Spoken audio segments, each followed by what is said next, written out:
Hi, my name is Helen. Welcome to my art room, where I would like to share with you what has inspired my images and creative writing. I've been on an exciting journey exploring archaeological sites, myths and folklore, and this is an ancient history of art centred on women for people who are intrigued by transformative fables and would like to translate them into modern myths to inspire the future.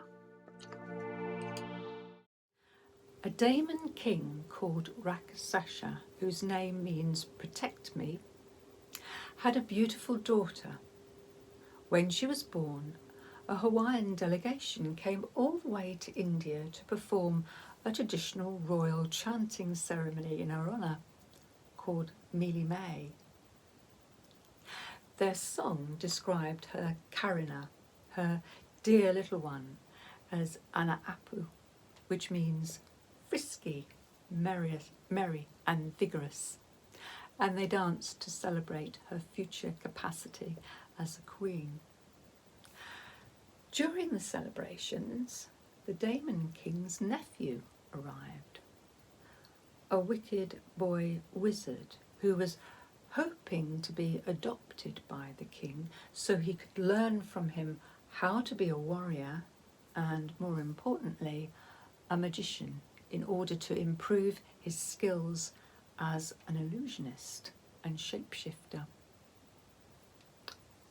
The boy felt slighted when his rich uncle offered him an education at the local monastery, and he grew jealous of all of the attention being given to the baby princess.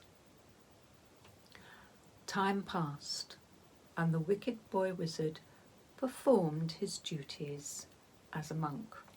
All the while, he regularly took time out to hide himself by the palace to spy on the princess inside, because at dusk he'd follow her when she slipped into the nearby forest to pet her tigers.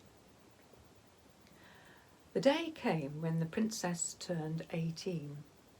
At her birthday party, the Daemon King made an important announcement. He had arranged for 7 princes to come and seek his daughter's hand in marriage, and she could choose the best man. Moreover, the princess would be given a rich dowry, including many elephants, and when Rakshasa died, the married couple would jointly inherit his kingdom. This news rather put the dampers on the wicked boy wizard's expectations, for as the king's nephew, he felt an entitlement to rule Raksasa's kingdom. Furthermore, he fancied elephants to hunt tigers. But then he remembered the Mili May ceremony, and he feared the princess's frisky Carina, believing a snake monster with sharp teeth lay hidden inside the darkness of her belly. It was time for him to formulate a plan. The next day, he went into the forest, killed a hapless farmer, and cut off his penis. Then he embedded the edges of broken seashells into the base of the penis and chopped up the rest of the man's body. He had just finished this gruesome business when he heard a twig snap. The first prince was approaching the palace. The wicked boy wizard scrambled to waylay him, shouting that he had just caught sight of the princess in flagrante delicto.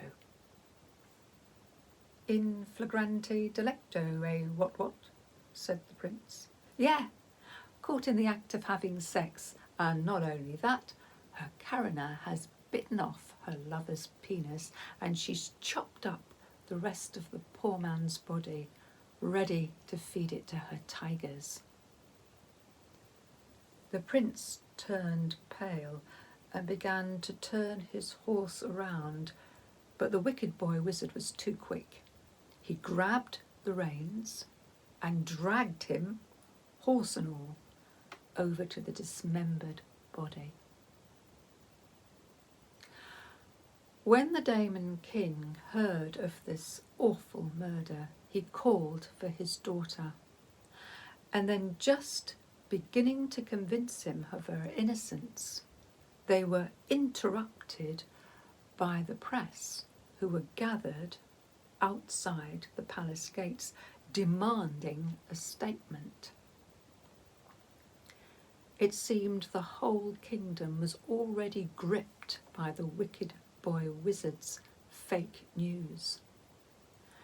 The princess attempted to state her case, but was overwhelmed by jostling, shoving bodies, flashing cameras in her face, and she was forced to beat a retreat to her apartments. During the night, a thorn bush grew rapidly over her doors and windows, and her tigers roared for her from the forest, and this sound terrified the local people. The Daemon King decided he must call in a psychiatrist, and a Dr. Sigmund the Younger was summoned. His consultation was somewhat hampered by the thick covering of rosebriar surrounding the princess's apartments. After much shouted questions and muffled answers, Dr. Younger made the most extraordinary diagnosis, which was this. The briar thorns surrounding the princess represented her clitoris, and he said, "These will spike and stab any prospective suitor trying to break in through this hedge, and as a consequence, they will die in misery." There was good news, this being only the right prince will gain access to the pink rose, but before the psychiatrist had a chance to tell the king this, the wicked boy wizard introduces a surgeon, a certain Dr. Isaac Baker Brown, who eagerly offered the cure of choice for this regrettable situation, a quick clitoridectomy.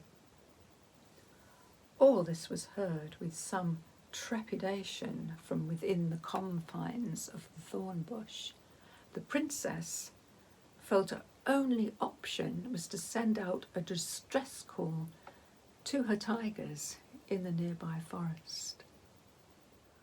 When the princess's distress call echoed throughout the forest, each of her 7 tigers immediately transformed into Daemon handmaidens and took flight. Then, one by one, they flew in through her opened bedroom window, just out of sight above the briar hedge, scrambling over the walls below. As each Daemon tigress arrived, she was asked, what was the princess to do to protect her Carina? The first tiger to arrive, the princess had named Mungbean, on account she had the same fragrance as the beans. And Mungbean's advice was this: "We must smuggle away your hosju. It is your magic jewel of the Dharma, which is the essential principle of the cosmos." The second tiger to arrive, the princess had named Nightbloom Basia, and being a Taoist, she agreed. "Your pearl on the jade step runs deep inside you. It cradles and protects the burrow of the golden furrow and makes it flow life energy juice to the lotus of divine wisdom, the precious crucible, the two's tongue, which is the children's palace, also known as the Cinnabar Cave, where lies the heart of the peony. And so we must hide your Carina, your precious family jewel. The third tiger to arrive was a Dogon from Mali. The princess had given her the name Basmati on account of the scent wafting from her body.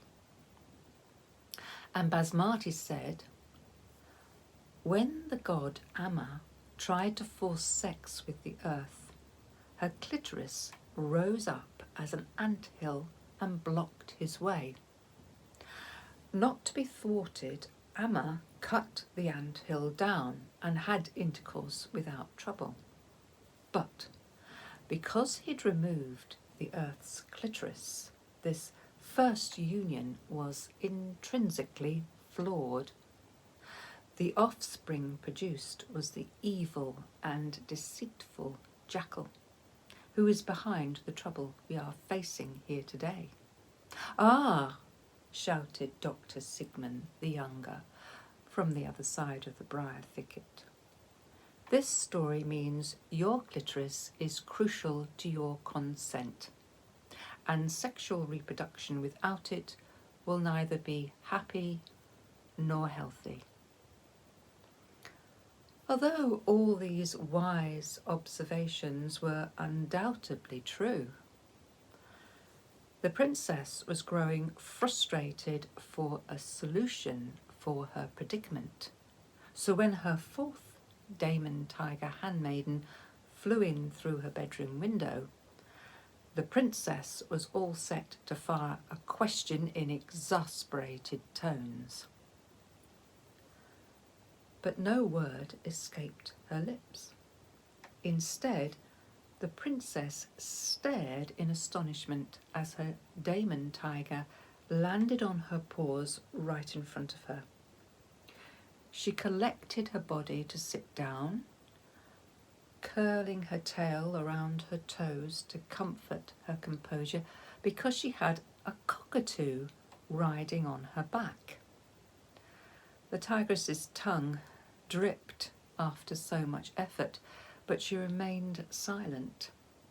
There was little time for her to get a word out anyway, because the cockatoo straightaway climbed up her neck, stood on her head and squawked, "Carawata." "Are you called Carawata?" asked the princess. The cockatoo cocked her head to one side and said, "I have flown from an island called Trebriand. My name is Digawina, and this powerful Daemon Tigress under my claws I have called Carawata." "Ah, beware," shouted Dr. Sigmund the Younger. Digger in Trebriand language means to pack into or fill up, and Weena means vagina. He cleared his throat in an affected way. This is all about warnings to women against having a voracious sexual appetite. Everyone within earshot told him to shut up. The cockatoo cawed, then said, "Since desperate situations call for desperate measures, I wonder if you will have the courage to accept—" "Shh!" hissed the princess. "Those friendly enemies behind the briar thorns are listening."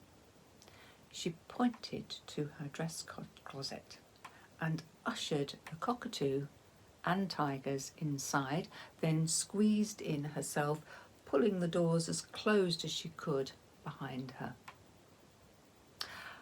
Only then did their discussion recommence. "So you have a solution for me," whispered the princess. "Carawata has powerful magic," squawked Digawinga, the cockatoo. "Carawata can arrange for your Kazisa, your clitoris, to look after your Carina by arranging for them both to live independently from you until such time as they can safely return to your insides. You see, Carawata can detach them from you. What? The princess had to quieten herself. This sounds scatological nonsense. I agree, cooed the cockatoo. Nevertheless, it is true. How is my Carina to live independently from me? And for that matter, how on earth do we prevent my bleeding to death? Sneered the princess in horror. This is no better than Dr. Baker Brown's clitoridectomy suggestion. Ah, well, smiled the cockatoo. The princess shook her head firmly at Digawina. No way was she having her Carina removed from her body. No, it's not as bad as Dr. Baker Brown's clitoridectomy suggestion, persisted the cockatoo. Your clitoris is long and strong enough to support your family jewels, for it has legs. Yes, indeed, came the rumble of Dr. Baker Brown's voice from behind the briar. The clitoris is bifurcated. It can be 5 to 9 centimetres long.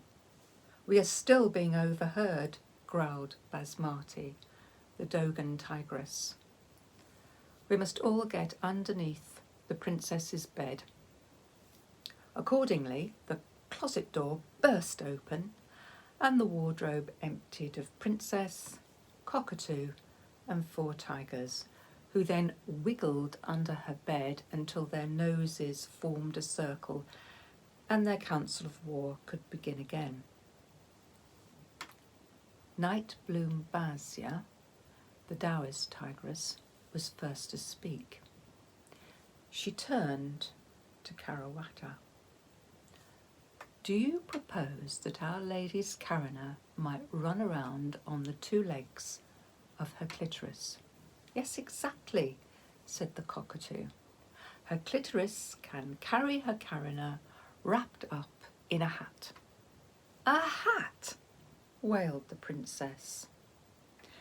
Surely we can do better than that, said Mungbean, the Japanese tigress. What if we conjured a magical waterproof shower cap with a frilled edge like a piece of lingerie? The princess snorted. And I will arrange to keep your Carina healthy and moist, said Night Bloom Basia, the Taoist tigress, by having a charmed image of the full moon supernaturally emblazoned on its outer cover. The princess pulled a face at the lunacy of the situation. What about the tips of the legs of my clitoris? She asked. Since my clitoris must be kept moist too, and it doesn't have any feet. With some delicacy, Mungbean, the Japanese tigress, picked up in her jaws a pair of long discarded baby-sized pallet pumps. They'd been left forgotten under the bed. I shall charm these to fit the tips of the clitoris so it can run around on point without a care in the world. What about the black hole left in my body where my Carina has run off to lead a life of its own? Quizzed the princess. We shall make a magical imprint of your vulva, said Mungbean, then forge a golden copy to be housed inside a heart-shaped silver locket. Yes, of course, said Night Bloom Basia.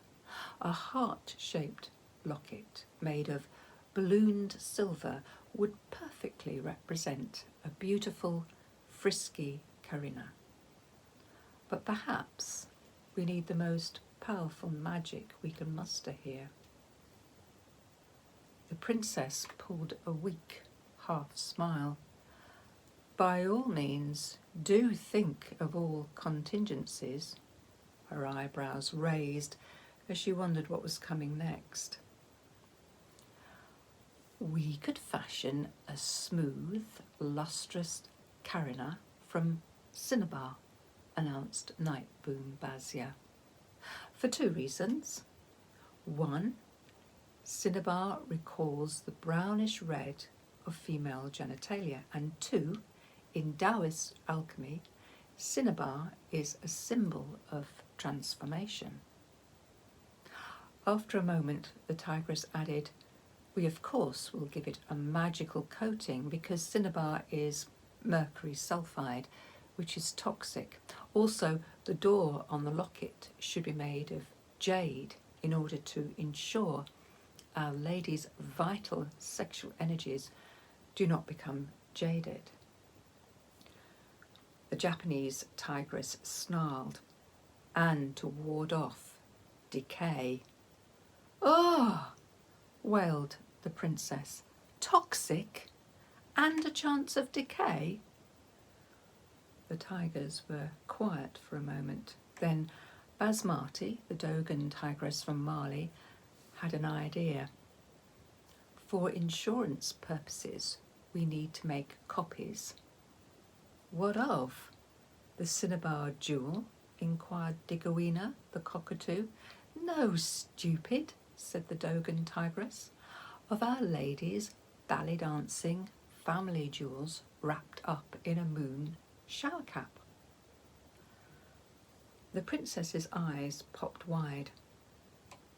"How many copies of my Carina do you think it's necessary?"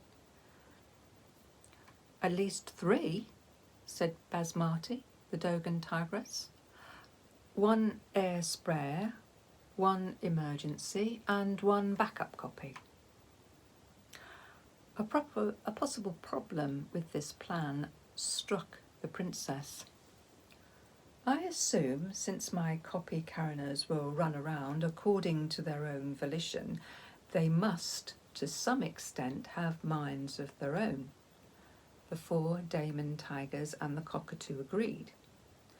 So the princess continued, "Well, in that case, won't these copies argue about which one gets to return to my body if my original gets destroyed?"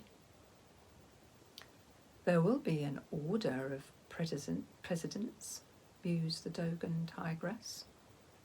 "Mind you, I suppose they could argue," said Basmati, and she shrugged. There was a commotion just beyond the princess's bedroom, which made those under her bed squirm their way back from underneath to see what was to do.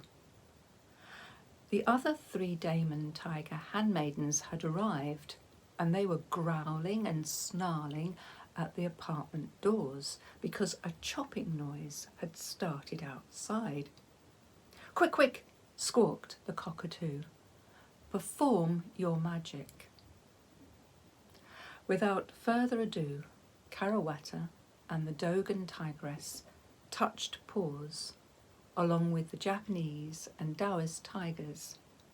Then they roared, and instantly 4 shower-capped and ballet slipper-shod Carinas appeared, which ran off and dived out the window. Meanwhile, the princess groaned and grabbed her groin. A cold, hard object had taken up residence inside her. "Don't worry," cooed the cockatoo. "As soon as your body heat warms the cinnabar, it will become quite comfortable, and you'll forget it's even there." Digawina's squawked announcement caused all the chopping at the briar hedge to stop. The 3 newly arrived tiger handmaidens were first to rouse themselves from the shock at what had just occurred, and were most eager to know what had been going on. When they found out, they cried out in anguish, declaring they would have provided a much better solution to the princess's problem. "Well, you three are too late. Where the hell have you been, anyway?" demanded the princess, now quite beside herself. "We have been protecting our brothers and sisters in the forest," the three replied. "Some misguided young monk has spread it about that tigers have charismatic sexual power in their bones and in their beautiful hides. He has begun hunting and killing tigers. Of course, the only tiger bones and skins that do have magical powers belong to us 7 daemons, who by definition cannot be killed by any mortal human. All other tigers are just natural wild creatures, very charismatic, I grant you, but not in any way possessed of special magic in their bodies." "Who is this meddling young monk?" snapped the princess. The largest tigress of the newly arrived 3 was a Marquesian from Polynesia, who had given her vagina a magical name, Heni Nui Tepo, and she lay down with her front paws outstretched to look directly into the eyes of the princess. "Can't you guess? Would it be my cousin?" This was a rhetorical question, so no one said anything. "Where could he have got such ideas?" lamented the princess. "I told you before," said Basmati, the Dogon tigress from Mali. "The jackal is behind such evil." At this, the white cockatoo's feathers puffed up, and swelling more and more, she blushed bright pink. Now, when the 4 shower-capped Carinas did a parachute jump out of the palace window, they landed safely and scuttled off, on point, into the forest. But this somewhat unusual event was witnessed by the first prince, who was waiting by his charger in the palace courtyard below. Since the horrible sight of the murdered present, the prince had decided to give up on marrying the princess as a bad job, and he'd come to take his leave of the king.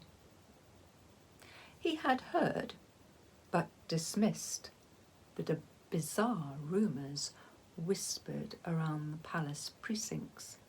But now, after observing this strange occurrence, he was intrigued. This first prince was called George. He was a knight of the Garter, and as such his motto was "Honneur soit qui mal y pense," which means "shame on you if you see evil in this." George was knighted in a chapel inside a castle owned by the Queen of England, and St George's Chapel is covered with symbols representing female genitalia, which is referenced by the motto.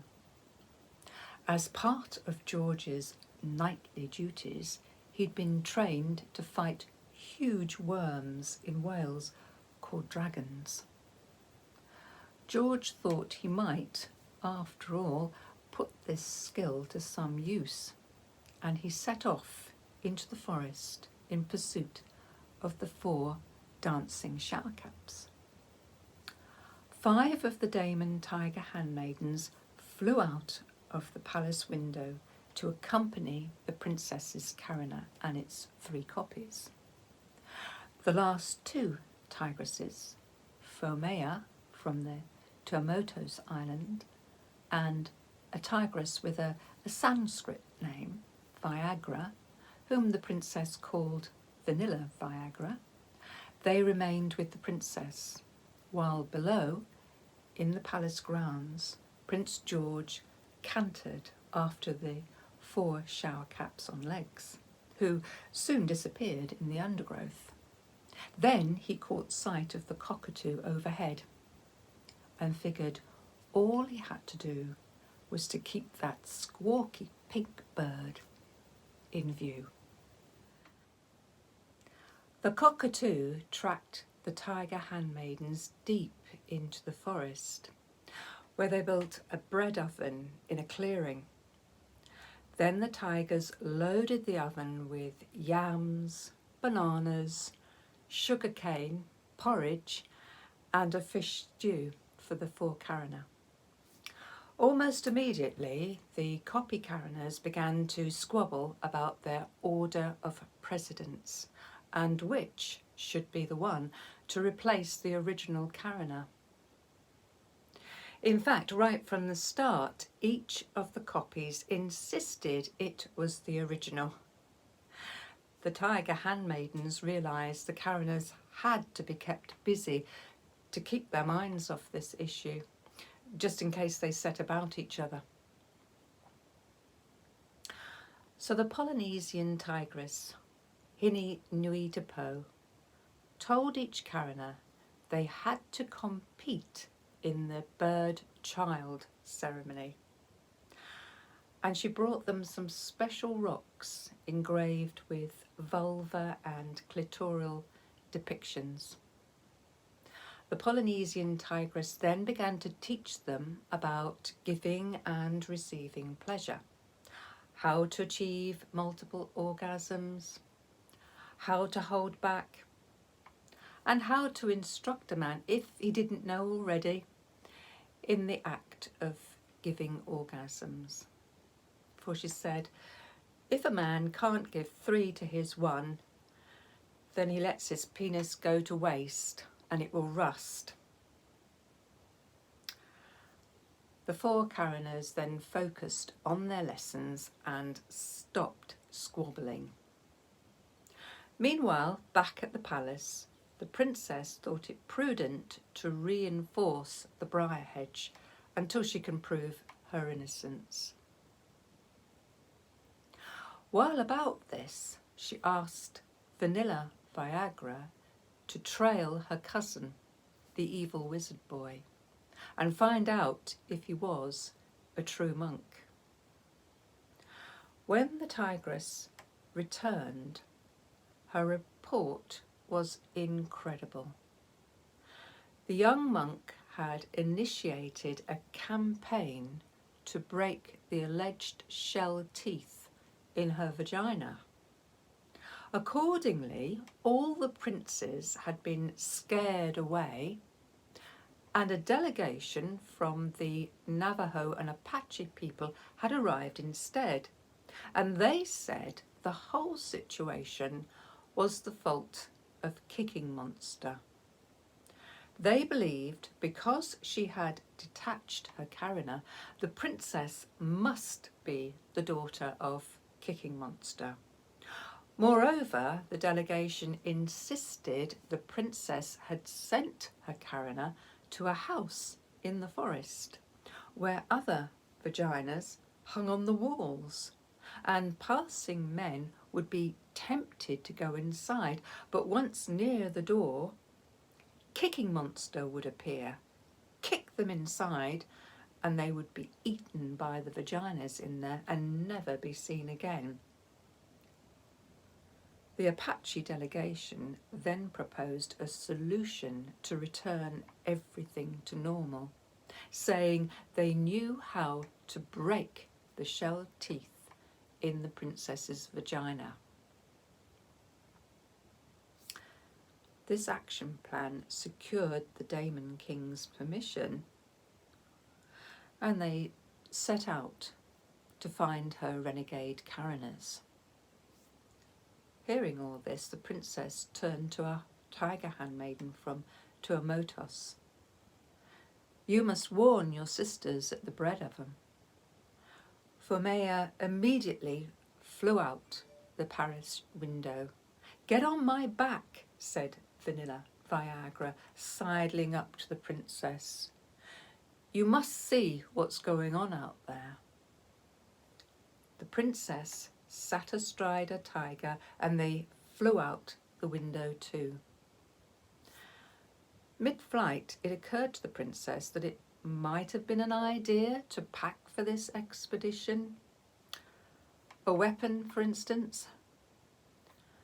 When they arrived at the bread oven, the Four Carina were safe inside, and the daemon tiger handmaidens were patrolling around on the lookout.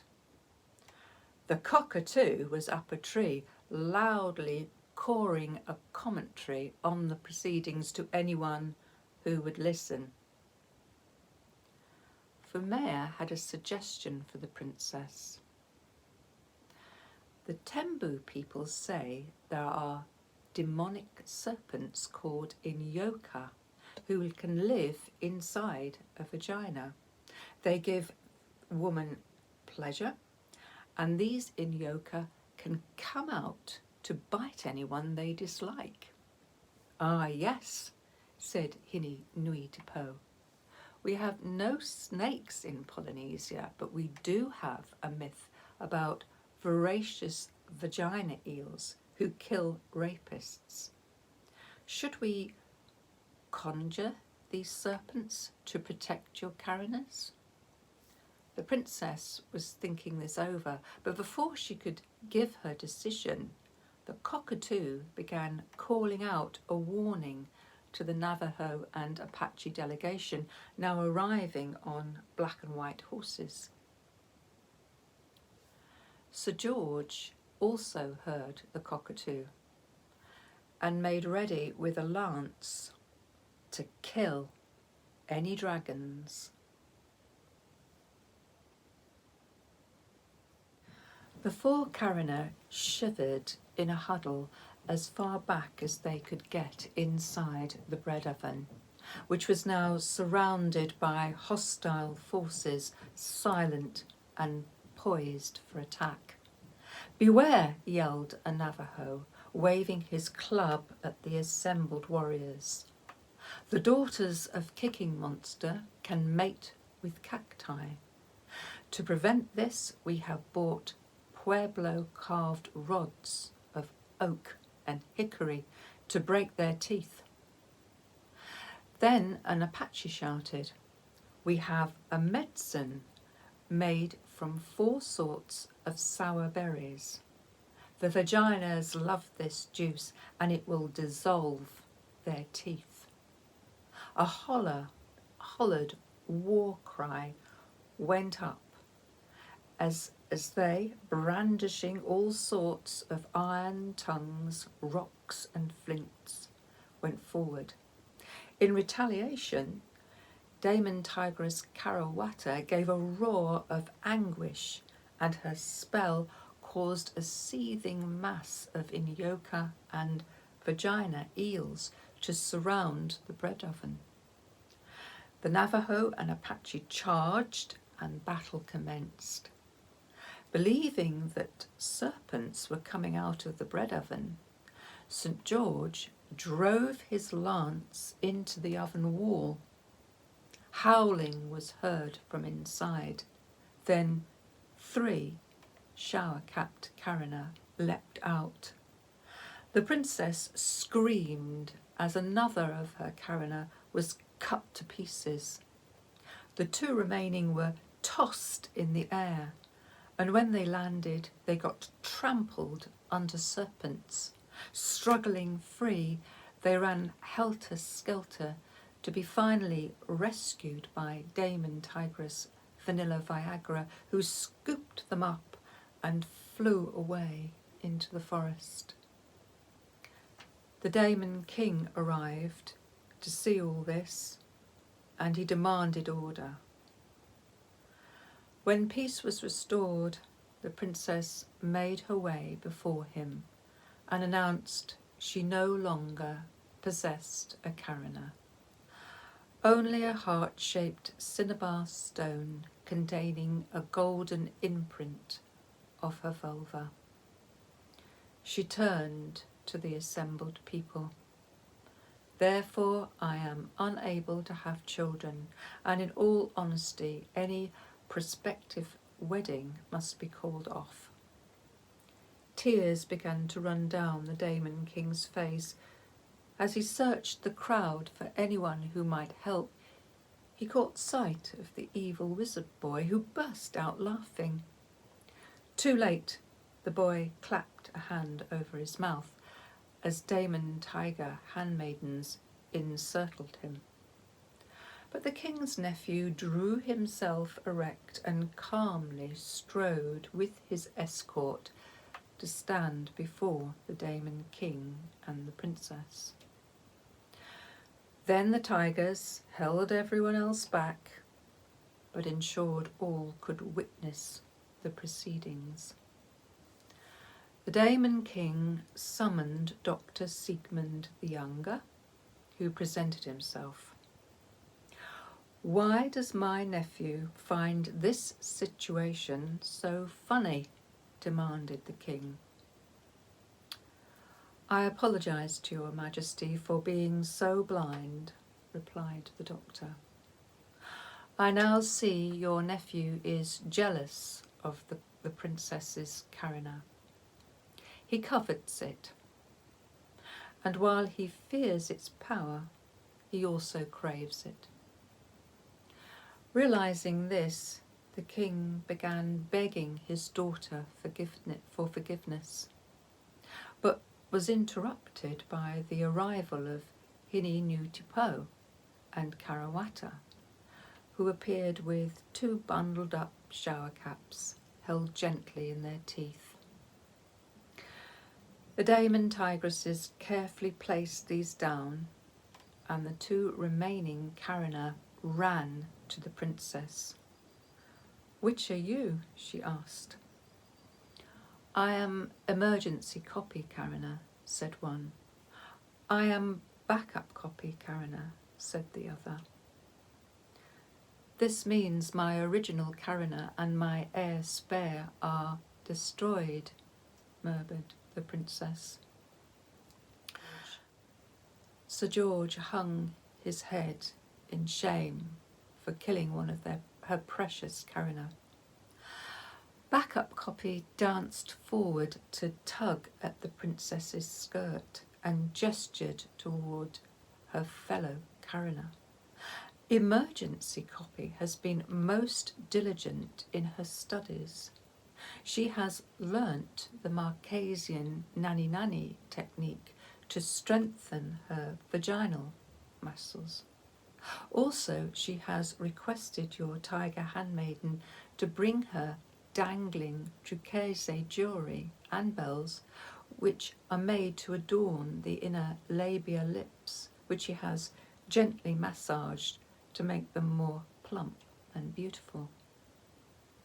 "In that case," called a flat, cold voice from the back of the crowd, "the carina that murdered my husband should be examined to see if it has any shell teeth." The crowd as one turned to look at a woman holding a small child, then followed her gaze back to the wicked wizard boy. The princess brought everyone up short with a loud command. "Bring me my original carina and my heir spare copy." The tigers had already collected and were guarding these 2 dead carinas, which were lain down on an area of soft grass. "I shall perform an autopsy on my carinas," announced the princess, and she held up an obsidian knife so all could see it, and then she knelt down. There was a palpable hiss as many winced, witnessing her cut through each of her vaginas, and then everyone rushed forward to see if there were any teeth. A Navajo examined each vagina and then addressed the assembly. Only one Carina has been doused in 4 berry juice. Its shower cap has kept away the juice from the Carina inside. Neither Carina has shell teeth, so it cannot be said that the berry juice has dissolved any teeth that might have been within either vagina. There never has been any need for rods and hickory sticks, cried the Daemon King. In the following hush, Hinui-Tupo murmured, "If your sex is wilting when making love to a lusty woman, seek out the teachings of my people for a happy sex life." "May I make a suggestion to your highness?" called out the widow of the murdered man. The princess herself advanced through the throng to conduct this woman before the Daemon King. "Your Majesty is happy she has a copy Carina for herself," said the poor widow of the murdered man. "But she is also unhappy she has a spare which will die without a home." The princess nodded. "In that case, why not command your Daemon Tiger handmaiden called Carawata to replace the genitalia of your jealous cousin with what he fears and craves so much, your beautifully enhanced emergency copy?" "Wonderful idea," cried the princess. "I don't want him causing any more trouble to other women." With a roar and a wave of Carawata's paw, this was done.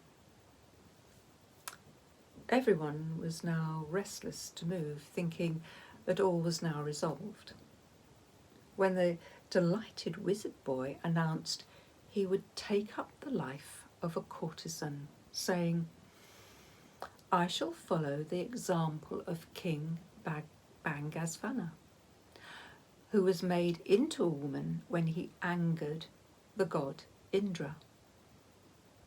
When Indra forgives him and offers to turn him back, he interrupted himself. "You will keep my male genitals safe and alive for me?" The Daemon King shook his head slowly. "Anyway," continued the wizard boy with a shrug, "Bangasvana refuses to be changed back into a man, saying he prefers to be female. Greek Teresias and Ali ibn Abu Talib have both written how women have 3 times the pleasure in lovemaking than men." "That is quite some claim," said the princess. "But sexual union without consent usually means the clitoris is not aroused. Then it is unable to protect the vagina's delicate lining from being rubbed raw. So I would say an aroused clitoris is a woman's guardian, for it ensures sex is pleasurable and safe and healthy. What about all these eels and these Timbu demonic serpents called in Yoka?"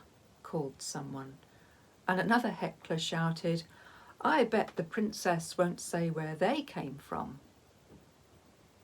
Hinui-Tupo snarled. These eels and Inyoka were mythical beasts Carawata and me have conjured from the womb of Mother Earth to protect our mistress. However, the tigress smiled, and everyone who saw this smile felt a vicarious chill shoot up their spines. With my lady's permission, on application, I can arrange for any woman to have the comforting protection of Inyoka, and for that matter, any boy who fears sexual assault from someone in a position of power and bogus respectability. What a surprise for a rapist to be confronted by an Inyoka who will bite off and eat his member. And we could arrange for an Inyoka to accompany your cousin, said Nightbloom Basia, to keep a watchful eye on him, with your emergency Carina, and to bring back here any children your cousin has with your emergency Carina, for they are royal and belong to you, said Mungbean. At this, the boy wizard turned appealing eyes to the princess, who made it clear she had no trust in him to care for children because he had murdered the poor farmer. By the by, if any person here has been injured, called out the princess, my daemon tiger handmaidens will heal and restore any wounds. Is anyone hurt? Asked Hinny Nutipo, her face full of concern. Some of the warriors present complained of bites on their legs and arms, fingers and toes, and a couple said they'd been bitten on the nose, and one said they had been head-butted in the groin, but not by a serpent. These minor cuts were easily remedied by a dab of vinegar. Then the princess held up her cinnabar locket. When my daughter reaches her first lunar day of womanhood, I shall arrange for her to have her own copy of one of these in remembrance of all that has happened this day. With that, all the remaining people went back to the palace for dinner, with the Daemon King deep in conversation with the widow of the murdered man. The eels and serpents slithered away into the forest.